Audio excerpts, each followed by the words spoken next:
But then you have this wonderful quote by the great Yogananda, that a saint is a sinner who never gave up. Beautiful. Yeah, totally. That's the spirit, I think, of what we're talking about here. Yeah. Isn't it? So I mean, these things are going to happen. But what I want to come to, though, really, is the fatality. Yes. The helplessness induced into the dogma of orthodoxy. So I think the 7 deadly sins were created in the 6th century, I believe. Created. Yeah, they were sort of written down or codified by a pope. It might be Pope Gregory. That's what I think.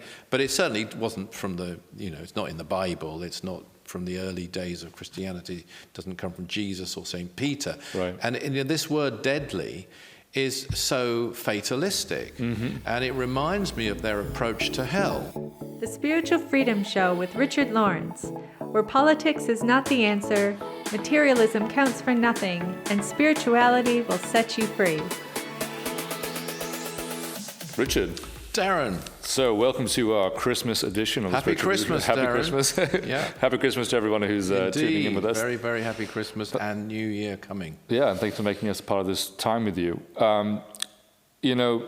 This is a topic that we were kind of banning about. I thought it'd be a good one for the show today. Can I just say a loaded word? Please do. Sin. Know it well. Very, very well. I thought that make a good topic for today, because there are just so many wrong ideas about it, aren't there? There are. And I think in putting some of those ideas right, it's incredibly enlightening, and emancipating. I think in terms of our feeling about life in general, and what's important and what to pay attention to. So I think it would be useful to start off with.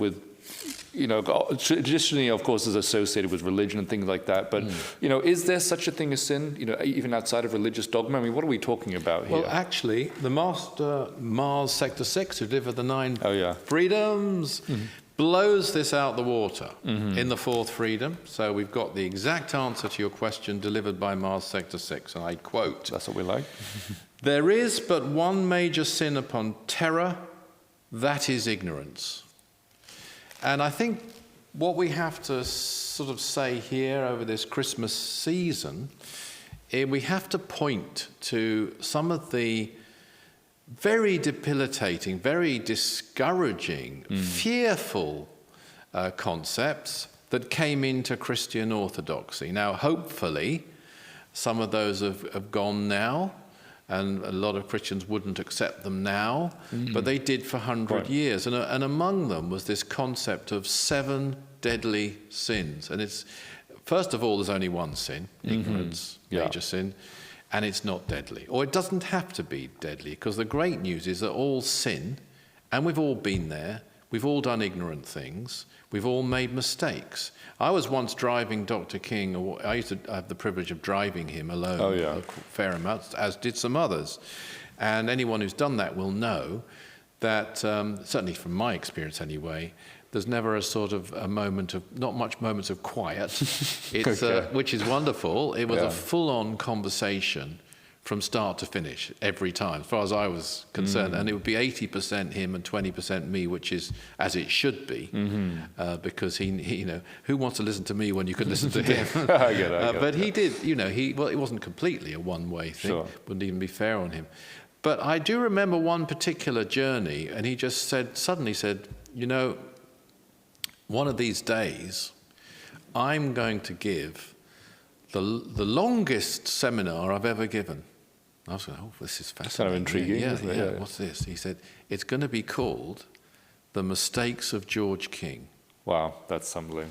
And there's me driving. And what do you say to that? Because here you have, yes, he had a bluff exterior, quite deliberately at times. He could be very strict. He used to admit freely from the platform that he smoked, he drank, and he could be short-tempered, at least apparently. Sometimes not even apparently, could be at times, but it was always controlled, of course. That was often because of his compassion for the people around him. But nevertheless, here was someone putting all that aside who was about as pure as it gets. I mean, I'll just say one thing. I certainly believe, having talked to him personally on related matters, that he was completely celibate throughout his entire life. Wow. Just to name one thing. He certainly wasn't in any way inclined towards materialism. So it's usually money or sex where us terrestrials fall down in one way or another. Sure, yeah. But it could be another thing.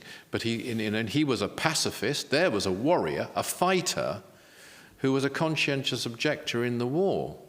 It's interesting that actually, I was actually talking to my wife Alison about this point as to cosmic avatars, of which he was one. There are very few that I'm trying to think of any actually of the well-known ones that went to war, for physical war on the physical plane. I don't mean in the lower planes or in some other. They were all fighters, all of them, fighters for truth and change and so forth. Even Moses, actually, in the one incident that is recorded, and it's rightly or wrongly recorded, where they had to defend themselves, his people, as they escaped across the desert, Moses being a great avatar, during the battle, which I think Joshua led their forces to defend themselves, I believe Moses didn't engage in the battle himself personally. I see. And I don't think Sri Krishna did either. He gave advice to Arjuna about fighting. I'd have to check that. But certainly Buddha, Jesus, Confucius, Lao Tse, Patanjali, Sankaracharya, Gandhi, none of those went to war. And nor even did Dr. King, who was among them all perhaps the most warlike, or warrior-like, not warlike, warrior-like. I correct myself, that was wrong, warrior-like. He didn't either. So coming back to Dr. King and his seminar, I personally think it should be null and void as an activity because they wouldn't even be in the category of major sins, I don't think. Yeah. So this is true of avatars. But if we look at terrestrials, though, you do find some of the great figures in spirituality as well as elsewhere who did, make one mistake or another. But then you have this wonderful quote by the great Yogananda, that a saint is a sinner who never gave up. Beautiful. Yeah, totally. That's the spirit, I think, of what we're talking about here. Yeah, isn't it? so, I mean, these things are going to happen. But what I want to come to, though, really, is the fatality, the helplessness induced into the dogma of orthodoxy. Say, I think the 7 deadly sins were created in the 6th century, I believe. Created. Yeah, they were sort of written down or codified by a pope. It might be Pope Gregory. That's what I think. But it certainly wasn't from it's not in the Bible. It's not from the early days of Christianity. It doesn't come from Jesus or St. Peter. Right. And this word deadly is so fatalistic. And it reminds me of their approach to hell. Absolutely, which is actually an approach which feeds into the egos and the maliciousness of the evil forces, because they would love the idea of eternal hell and damnation. They would love the idea that they themselves could exist forever. Absolutely. In that way. Yeah. But they won't. We're only here for one reason, that's to evolve. And involution is, if you like, the sin. It's a result of ignorance. Yeah, that's a good way of putting it. But, here's a wonderful quote talking of hell from Dr. King. And he said this in an address. Even if you go to hell, you can always come back and mount the stairs to heaven again. Hope. Definitely. And true. And something we will all have to do. So it's not deadly. And of course, the fatal flaw, if there is any fatal flaw in those 7 deadly sins, of course, is they're all pretty well from what I don't even know. I couldn't even list them to you, but I know there's sloth, and I know there's greed, gluttony, I know there's lust, and there's gluttony. And they're all very personalized things. And the religions tend to be very personalized. And, bad personal behavior is wrong. Let's make no bones about that at all. But the teachings that we have, what a reservoir of teachings we have, Darren. Totally. I mean, here we are on the Spiritual Freedom Show, and I always feel, we're really, really scratching the surface of the teachings that were delivered through Dr. George King. Even after years. After years and years, and the Yeah. consistency in them. And I was privileged to co-author the biography. And there is so much consistency if you go through them and you find that things that were said in like the 1950s tally exactly with what later happened in the 60s and then the 70s and then the 80s. There is no inconsistency. And there is this tremendous depth, and they are the treasure that keeps on giving. The more you look into them, the more that comes from them. Yeah. And yeah, sorry. Well, I was just going to say, having just observed some of the experiences of these different enlightened states that you've shared over the last 6 months, for example, Yeah. and then sitting and talking with you and seeing you bring out more from the 9 freedoms each time, it just helps me to see, that what we have in these teachings here is only limited by our realization, really. That you can just continue to mine the depths of the truth that is available there, and they're being studied in the heavens, what you might call the higher realms. Yeah. Because if you take the fifth freedom, which is I'm slightly obsessed with, I have to confess, with the fifth freedom at the moment, which is cosmic consciousness to study, it's not just a sort of a philosophy. It is a philosophy, and it's extremely revealing philosophy. And much, with no disrespect intended here, as you might find in theosophy, you might find some things that are a great philosophy to study. But the 9 freedoms is a practical thing. It's a thing you can do, and it's a thing we will do. And when we do, then we're going to need it. We're going to need the 9 freedoms because it gives us all the pointers that we need at that moment to identify what's going on. And that applies to the fifth freedom, and I'm sure it applies to the others. And as we've discovered on the Spiritual Freedom Show, you can take something from the 7th freedom or the 8th or the 9th, interplanetary existence, Saturnian existence, even solar existence, and apply it now. Yeah. Because the path that we are being given now is the cosmic path. And this is the big change.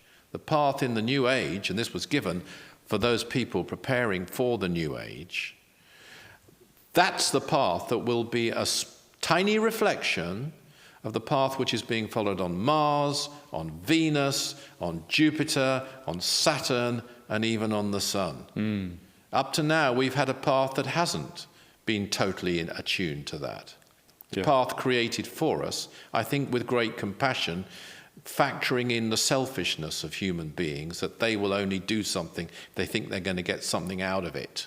They'll change in the process and transmute that selfishness, but we have to give them this carrot. And so therefore, yes, do this and you'll get nirvana and you'll etc., etc. Now it's service all the way, and you enter the higher states so that you can help others more, and then you help others more, which takes you along your own path of evolution to the higher states. It's all one, and it's all factored in. And it's a very deep and profound path. I just wanted to throw that in, but I'm getting off the topic here, which is, the great hope here. Dr. King was so positive, and there are people you can look at. There are even people who've become ascended masters, who've had, they've made mistakes. Now, let me just give this as a warning. Anybody who's certainly in the public eye, who is doing great good and bringing light to the world, will be attacked. That, I think, is a definite on this world. The dark forces will want them to be attacked, and they have several ways of doing it. One way is through rumors and gossip and allegations. Now, often those allegations are complete lies. There can be smoke without any fire, by the way. There can be absolutely, that saying should be right, but it isn't always right when the dark forces come into play. Sometimes there can be elements of truth in some of these things, but they're still being used to destroy someone.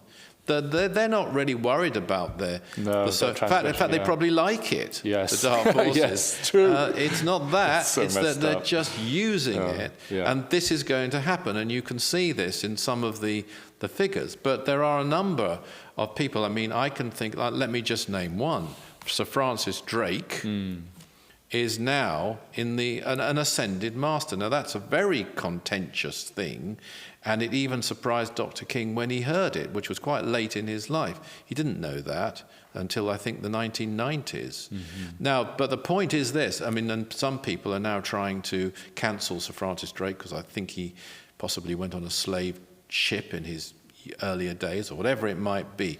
That isn't to say that he didn't make any mistakes. As a matter of fact, he had 2 more lives after that life. You know, this is the massive difference, actually, coming to that, between the 5th freedom and the 6th freedom. 5th freedom, entering cosmic consciousness, that's one thing.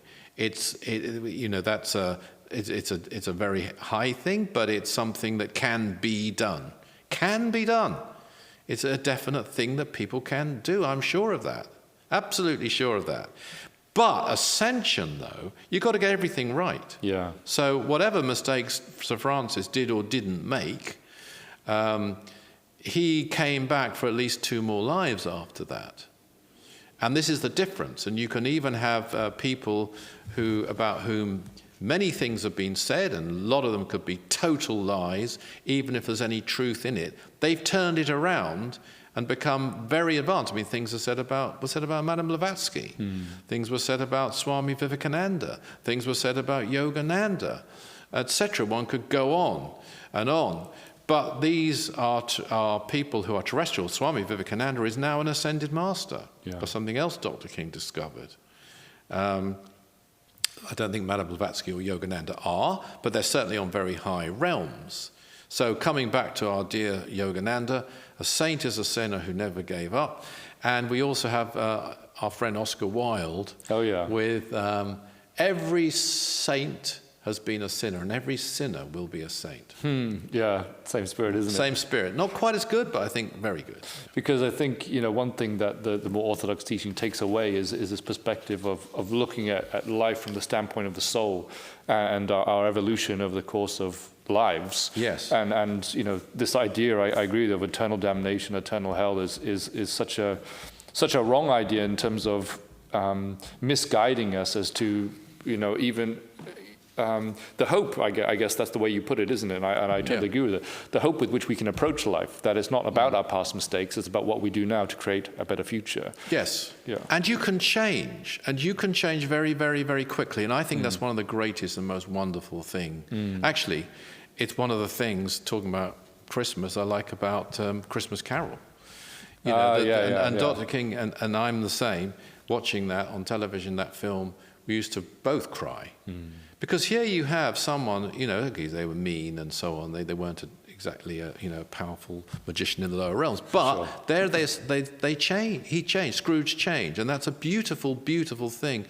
And there is someone actually who was in the lower realms that we heard about, who was really quite vicious and a real ruthless person, who completely changed and is a most wonderful and advanced person now, known as the Prince, and a very, very important person who's played a major role.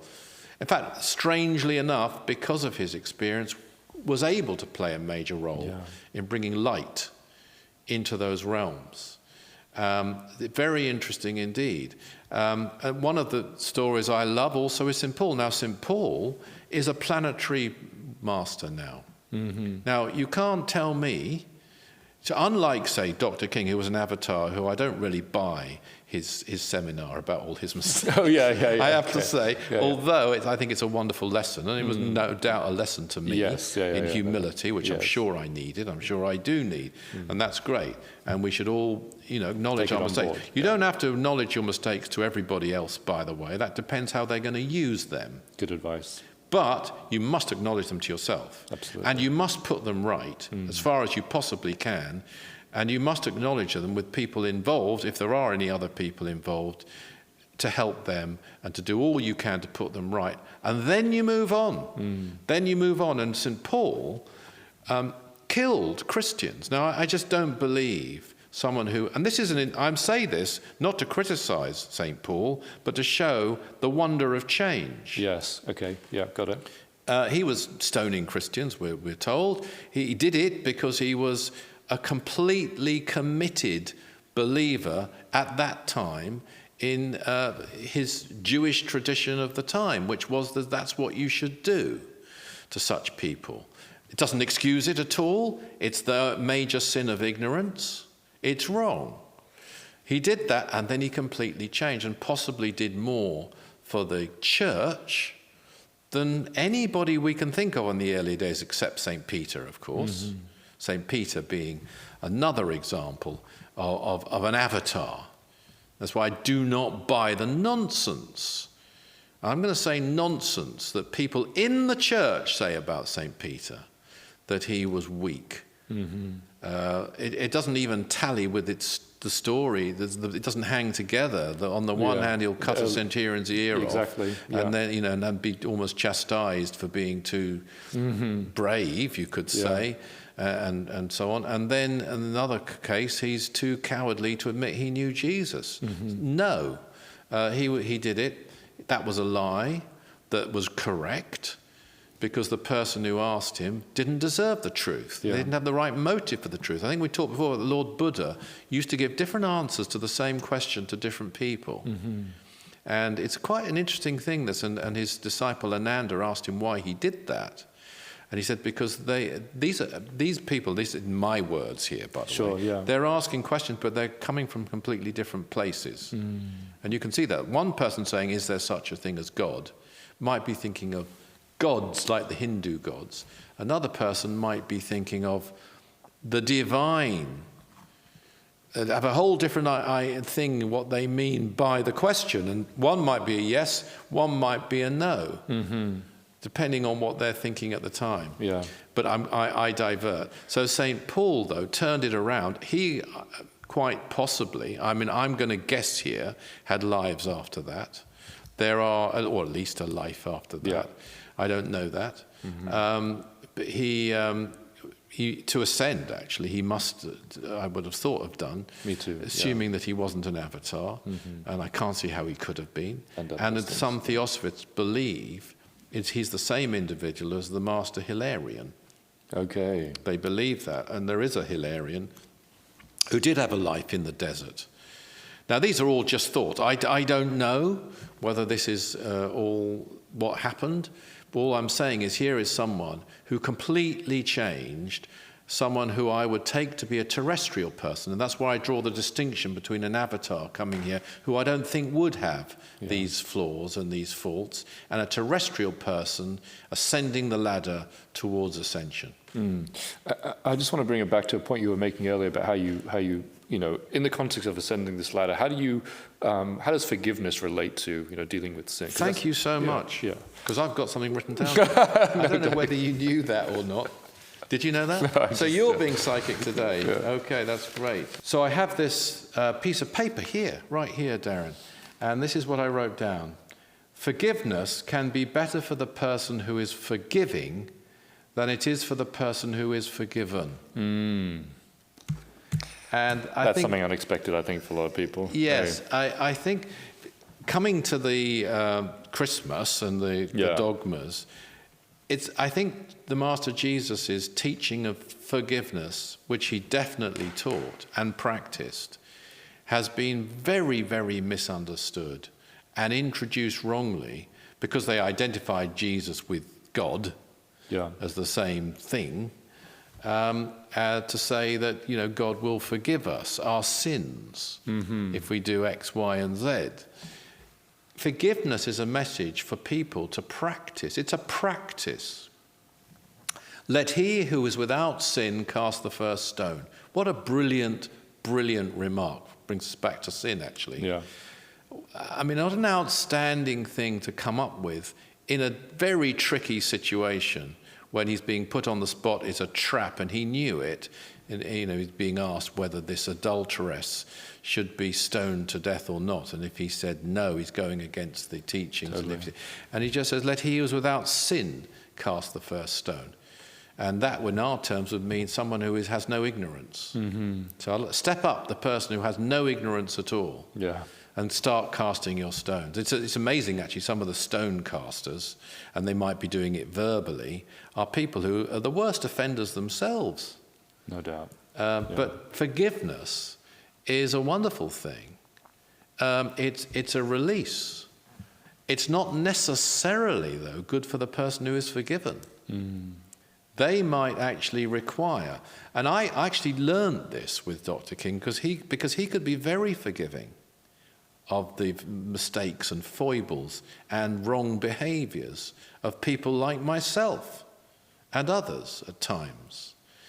And you can fall into the trap. This is with a living master, and I learned this as I went along. You think, I've been forgiven by Dr. King, therefore it's fine. I see. It's not fine. I get it. He has forgiven me. I've got to do something about this and put it right. Yeah. And the idea that you're forgiven by God, and therefore you're out of it, you're clear, straight hotline all the way up to heaven. No, you've got to put it right. So the forgiven is the one who should be worrying. The forgiver is released from a burden. Yeah. So forgiveness is better for the forgiver than it is for the forgiven. And what are we talking about at the end of the day for that person, who they're forgiven by the, why is it that there's still something for them to do and deal with? I mean, what's going on there in terms of karma? I mean, how would we, first of all, it depends what the thing is, but have they harmed anyone in whatever they're being forgiven for? And, people in relationships that last, I would say all practice forgiveness at some point. And it's a choice. You don't have to. Yeah. But if you do, if you want the relationship to continue, you will have to. But, whatever the incident is that you're being forgiven for in that, or in any other, it could be at work, it could be in any kind of situation, there may be people that you have damaged along the way in some form. And those people you will need to do whatever you can do anyway to put it right. And certainly probably tell them that you were wrong. Yeah. So that there's no misunderstandings here. As I said earlier, you don't have to go around and announce it to the world. It's none of the world's business, actually. If it is a relationship and you've wronged someone, it's only their business and nobody else's. They choose to forgive you. Everybody else can do one. Yeah, totally. So we touched there on this idea of it. I suppose, but sorry, to come to your point though, there's got to be more to it than that. But here's the big thing that gets missed in all this, and I'm bringing up personal relationships myself here, and this is what it seems to me that morality, certainly in religions, focuses on in one way or another. Yeah. Whereas actually, the cosmic teachings, which is why we talked about them and how wonderful and vast they are, they don't. According to the master theorists, and we've mentioned this before, there's only one sin in the cosmic system, and that whatever we do impacts upon the galaxy. And I think this is my humble opinion, the most important thing any of us could possibly do is impact in a positive way upon the galaxy. That, to me, would be the highest moral calling. Yes, yeah. Of all. That's much more than any petty, or maybe not petty, but personal matter. They've got to be dealt with. Yes, they do matter. But how you interact with the galaxy, that matters to me far more. How you interact with the planet, the Mother Earth, matters immensely. Totally. How often are you praying for the Mother Earth? You might be living an impeccable life, a good family man or woman, doing your job, but what have you done? What have you tried to do for the Mother Earth? Never mind for humanity as a whole, not just your local community, not just your nation, humanity as a whole, actually for people who you don't really think a lot of. What have you done for them? What have you done, and here's a shocker, for the dark forces? Because the great ones, now, and I don't want to mislead anyone here, you've got to be very careful here. I'm certainly not suggesting people go out and try and tangle themselves up with that. You've got to know exactly what you're doing. But if you come to an avatar like Dr. King, he saved humanity. One of his specialities was psychic defense, let's call it that, and helping with evil forces. But also, those evil forces themselves were helped. Yes. In the process. We don't often think about that aspect of it, do we? Yeah. So this is the great limitation coming back to our 7 deadly sins, they're pretty well all personalized issues, which I'm going to repeat, they matter, but they are the small picture. Yeah. The big picture is, what are we doing for the world as a whole? And most people don't think they have any obligations in that area. Most people don't even think, as we've discussed before, they can even do anything about it. But just because they think that, that's just ignorance. And there is ultimately no excuse for ignorance unless you've taken every available opportunity to discover the truth. Yeah, it's a beautiful way of putting it, because, well, first of all, it's a completely new perspective with which to look at, the way that you might be judging other people, and the way that we should be looking at ourselves, really, because, as you say, what really matters in the big scheme of things, and, inaction, I guess, is part of what you're saying there, is actually one of the worst things. Inaction, in terms of not doing anything for the Mother Earth, for people, humanity on Earth as a whole, and not thinking in this way about the galaxy, that literally everything that we're doing is having an impact on it, and therefore, what are we doing? And if we come to Christmas, I have found that some Christians, I'm not saying all, have a very selfish approach to Jesus. What can he do for me? Can he forgive me? Can he find, what do you got to offer, kind of thing? Can he live within me? Can I have a relationship? Can he, what can he do? Not, have I prayed for Jesus, the being, the intelligence? Not that Jesus has asked for that, or ever would ask for that. But that's the kind of approach we should have. And if you take Dr. King, he never stopped. He never stopped serving. His every breath, really, he was only here to serve. He didn't really even have to be here at all. For his sake. So he's about the only person on earth, or one of the very few, could actually honestly say, every breath I take in service. And he did it all the time. And he never stopped, even in his old age, even up. Anyone who knew him, and if several did, will say this. He was serving all the time. He was thinking all the time. He did watch television, but he might come out of television with having thought of this, and this. Totally. He was on all the time, and even in what we call sleep, in the sleep state, he was 100%. That's the mark of a true avatar. And that's what really matters, not focusing on mistakes that we made. Yes, put them right. Move on, transmute them. Other people might try to dwell on them.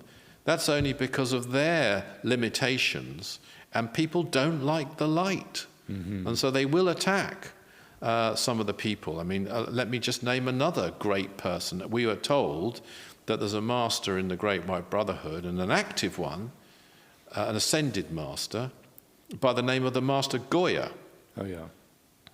Now, I'm taking it that is the artist Goya. I don't know that, but I don't see why we'd be given a name like that if it wasn't the artist Goya. I'm no expert on art, but I know that one of the interesting things he did was reveal truth, and a very unpalatable truth. And in his latter days, revealed truth about dark forces, which is interesting because he's very active, and I understand, quite radical in certain regards. But the point I'm making here, things were said about him too. There's rumors about him too. But and they may be completely false, by the way. I'm not saying they're true. But even if they are, we don't know that was his last life, that he didn't have to come back. And based upon the way he died, one thinks if it is him, that he would have had to come back to ascend. Might have been a short life. I don't know. I have no idea. But every I has to be dotted, every T has got to be crossed. But if we gave up because of our sins, and then if we have this idea that certain sins, divorce, in the Catholic Church at least, was a mortal sin. Until, I don't know. I don't know whether it is now in some eyes, but certainly it was in the 20th century still. And these things change. I mean, we can see how things have changed in regard to that area of life in terms of what is and isn't a sin. Those things are changing all the time. But what really matters is, what did you leave for humanity as a whole. How much change did you bring to the world? And if you say, I can't bring change to the world, that is a major sin. That thought, because it's an ignorant thought. Oh, I think that's a deep thought exactly to leave people with and want to contemplate for Christmas. So I'd just like to say, everybody, I hope you take this inspiration into your holiday period, and Merry Christmas. Merry Christmas. Hey everybody, it's Darren here. Thanks for tuning into the show. Now, if you enjoyed that episode, don't forget to subscribe for more wisdom from the 9 Freedoms. If you'd like to find out more about the 9 Freedoms, about Mars Sector 6 by Dr. George King, go to our website, that's aetherius.org. Richard and I love hearing from you, receiving your comments, your questions on your spiritual experiences, and talking about them on the show. So do write to us, share them with us at spiritualfreedom@richardlawrence.co.uk. Always remember that service is the jewel in the rock of attainment. See you next time.